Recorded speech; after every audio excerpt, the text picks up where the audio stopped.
अगला सवाल यहाँ पे हम ले रहे हैं बोरोसिल साइंटिफिक के बारे में। ये तो भाई साहब रावण दसानन खुद पहुँच गए, उनको क्या ज़रूरत शेयर बाज़ार, उनकी तो सोने की लंका है, उनको किसी शेयर में पैसा लगा कर के क्या करना है? ख़ैर, यूज़र नेम है, दिलचस्प नेम है। लेकिन ये गुजरात वाले रावण हैं, ओके, ठीक है, गांधीनगर से। ये बोरोसिल साइंटिफिक के बारे में पूछ रहे हैं 188 पे, इनकी खरीद है। क्या करें? लंबी अवधि का ही इनका नज़रिया लग रहा है, रखे रहें या स्विच कर जाएँ, ये दुविधा उनके मन में है। हुँ। ये तो थोड़ा महँगा लग रहा है राजू जी अभी। आपको सस्ता देखते क्या हैं। लगता है? अरे नहीं, ऐसा नहीं है भाई। रिकॉर्ड उठा करके बता दीजिए पिछले 10 डिस्कशंस में आपने एक शेयर जिसको सस्ता बताया हो। देखिए, वैसे तो मार्केट ही सस्ता नहीं है। तो जो जी, मार्केट सस्ता नहीं है, अगर हम 22 टाइम्स के आस-पास ट्रेड कर रहे हैं, तो शेयर्स हमको सस्ते नहीं मिलेंगे। लेकिन ऐसा नहीं है, आप पहले अभी थोड़ी देर पहले ही कौन-सा स्टॉक एनालाइज़ किया आपने? कौन-सा था? जिसमें 44-45 के पास मैंने बोला वैल्यूएशन तो वहाँ पे ठीक ही है, कोई दिक्कत नहीं है। ऐसा नहीं है कि नहीं बोलता मैं। लेकिन जहाँ पे नहीं है, वहाँ पे पैरामीटर्स नहीं दे रहे हैं। क्या नाम था? अभी क्या उठाया था थोड़ी देर पहले 40, 50, ₹50 के आस-पास का, वायर वाली कंपनी थी, विद्या वायर। वायर वाली कंपनी। जबकि आप ये समझें कि उस सेगमेंट में कॉम्पिटिशन बहुत है। वहाँ पे तो मुझे जी, थोड़ा-सा भी वैल्यूएशन का रिस्क लेना ही नहीं है। फिर भी मैंने बोला कि 23 टाइम से आपका बॉटम प्लेस में इसमें वैल्यूएशन का ज़्यादा नहीं है बिकॉज़ आपके पास 30% का ग्रोथ दिख रहा है। मैं अब बताता वो हूँ उस क्यों नहीं है। 44 के बॉटम से 10% ऊपर जा चुका है या ज़्यादा ही। ख़ैर, उस चीज़ को नहीं, छोड़ नहीं, वो देते हैं बात और नहीं है। वापस आ जाते हैं यहाँ पे। जी, वो बात बिल्कुल नहीं है। मैं आपको बताता हूँ यहाँ पे आपको नंबर समझाता हूँ देखिए। आप बोरोसिल जो साइंटिफिक है 51 टाइम्स पे ट्रेड कर रहा है, ओके? रिटर्न रेशियो सुनिएगा बड़े ध्यान से। ROE less than 7%, ROC less than close to 10%, asset turn ठीक-ठाक है, ओके? आप 51 टाइम का वैल्यूएशन दे रहे हैं। सेल्स पे ग्रोथ पे आ जाइए, quarter on quarter sales growth पे चले जाइए, या तो -8% है या +4% का सेल्स ग्रोथ है। कैसे वैल्यूएशन महँगा नहीं होगा? सवाल ही नहीं है महँगा नहीं है कहने का। और इसमें डर होना भी चाहिए, बिकॉज़ बिना डर के आप इसमें घुसेंगे तो फिर ब्लैक होल में गिर जाएँगे। अब इसको आप लेके चले जाइए इवन ईयरली डेटा पे और लेके जाके देखिए ईयरली डेटा पे सेल्स क्या कहता है। सेल्स फ्लैट है ईयरली डेटा पे, फिर भी 50 टाइम्स का वैल्यूएशन नहीं जस्टिफाई किया जा सकता है। तो महँगा है तो है, जो नहीं है वो नहीं है। फॉर दैट मैटर अभी हमने शीला फोम बात किया ना, शीला फोम मैंने आपको हमेशा बोला है कि प्राइस अर्निंग मल्टीपल आपको 90 दिखा, मैंने कभी इसको महँगा बोला? मैंने नहीं बोला महँगा बिकॉज़ मुझे सेल्स लेवल पे सस्ता दिख रहा है। सूला आपको हर लेवल पे महँगा दिखेगा, सेल्स लेवल पे भी महँगा दिखेगा, उसको जस्टिफाई नहीं किया जा सकता है। ग्रोथ ही नहीं है उसमें।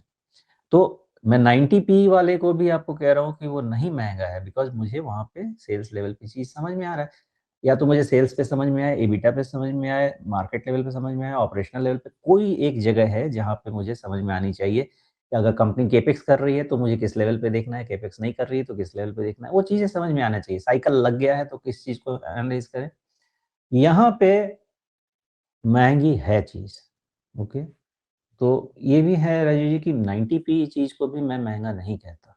अगर मुझे वहाँ पे पैरामीटर समझ में आए। इसमें पैरामीटर आपके सामने आप एक भी उठा के बताइए कि आप 4% के सेल्स ग्रोथ वाली कंपनी को 7-8% ऑपरेटिंग मार्जिन करने वाले कंपनी को जो आपका 100 करोड़ का वॉल्यूम सेल्स करके 2 करोड़ का प्रॉफिट बनाता है, इस कंपनी को मुझे 50 टाइम का वैल्यूएशन देना चाहिए।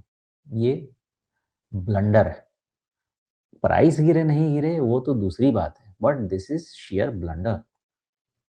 अब आते हैं तो इसका होना कैसे चाहिए? किस लेवल पे आपको ठीक लगना चाहिए? ये कम से कम यहाँ से 25% गिरे तो आप फिर वैल्यूएशन को ऑलमोस्ट इन लाइन कह सकते हैं, पूरा तो नहीं कह सकते क्योंकि फिर भी 25% भी आप गिराइए और सामने बताते हैं आपको, तो करीब-करीब ये पहुँचेगा फिर भी आपको 35-30 अगर 1 साल का ग्रोथ ले भी लिया जाए तो तब भी 25% गिरने के बावजूद भी ये 35 टाइम प्लस पे ट्रेड कर रहा होगा। तब जाके भी इस पे कॉन्फिडेंस नहीं बन सकता है बिकॉज़ 5-6% सेल्स ग्रोथ या 8% नेगेटिव सेल्स ग्रोथ वाली कंपनीज़ को 10 टाइम भी दिया तो बहुत है, 15 टाइम भी दिया तो बहुत है। बाकी अगर इन कंपनीज का कुछ प्लान है जो अपने कॉन्फ्रेंस कॉल में बोल रहे हैं, मुझे नहीं मालूम है, उसके कारण आपको फ्यूचर ग्रोथ ऐसा दिखता है कि ये 2 साल का ग्रोथ ऐसा कर दिया कि आपका 50 टाइम, जैसे शीला फोम में 1 क्वार्टर का ग्रोथ ऐसा कर दिया कि 90 पी सीधा 60 हो गया। अगर वैसा कुछ ग्रोथ कर दे कि आपका 50 का पी सीधा 35 दिख जाए, व्हाई नॉट? लेकिन वहाँ पे इनका वैसा कोई बिहेवियर नहीं है। इनका जो चाल-चलन है वो दिख नहीं रहा है वैसा। That is the point. जी। अब इसमें मैं ये देख रहा था कि ये तो 1000 करोड़ की कंपनी है, इसी के साथ में बोरोसिल लिमिटेड जो है वो लगभग 3000 करोड़ रुपए की कंपनी है। दोनों ग्लासवेयर बनाते हैं, दोनों का फ़ोकस साइंटिफिक ग्लासवेयर पे है। ये अलग-अलग कंपनियाँ क्यों चल रही हैं? उसमें बोरोसिल लिमिटेड के अंदर थोड़ी ग्रोथ दिखती है, बोरोसिल साइंटिफिक के अंदर वैसी ग्रोथ नहीं दिखती है। ये खिचड़ी समझ में नहीं आ रही। कृपा कहाँ अटकी हुई है? नहीं देखिए, दोनों के बिज़नेस तो अलग है ना, अभी तो डीमर्जर किया था इन्होंने, जहाँ तक मुझे याद आ रहा है कि कुछ तो इन लोगों ने कंपनी अलग-अलग की थी। मैंने इस जी, ग्रुप को ट्रैक नहीं किया है। तो जब इन्होंने हटाया होगा तो ये मान के ही हटाया होगा कि बोरोसिल लिमिटेड जो है वो इम्पैक्ट हो रहा है। क्योंकि एक्चुअली ओके। इम्पैक्ट आपको बोरोसिल साइंटिफिक का है, बोरोसिल लिमिटेड का इम्पैक्ट नहीं। मतलब अगर मुझे ब्रांड बोरोसिल पे भरोसा है भी, तो मुझे बोरोसिल लिमिटेड के बारे में ज़्यादा सोचना चाहिए, साइंटिफिक छोड़ देना चाहिए, मैनेजमेंट खुद ही वही काम कर रहा है। करेक्ट है। तो साफ-साफ दिख रहा है कि वहाँ पे आपने हटाए इसीलिए कि आपको साइंटिफिक प्रॉब्लम दे रहा है, और वो हटा दीजिए, फिर बोरोसिल लिमिटेड को एनालाइज़ कीजिए तो आपको चीज़ ठीक लगेगा। इसका वैल्यूएशन जी, वगैरह सब आपका साइंटिफिक से बहुत बेहतर है। इसके सेल्स वगैरह आपको उससे बेहतर मिलेंगे, और ये सेगमेंट समझ में भी आता है ना। ये सेगमेंट आप जी, सीधा का सीधा इकोनॉमी ग्रोथ से रिलेट कर सकते हैं, कंजम्पशन ग्रोथ से रिलेट कर सकते हैं। यहाँ पे जी, 30-40 टाइम का वैल्यूएशन इज़ नॉर्मल, आप कुछ भी उठा के देख लीजिए, सस्ता नहीं मिल सकता है। जिस सेगमेंट में आपको एक तो इकोनॉमी ग्रोथ से सहायता मिल सकती है, प्लस आपका टेरिटोरियल एक्सपेंशन से सहायता मिल सकती है, आपके पर कैपिटा जीडीपी एक्सपेंशन से सहायता मिल सकती है।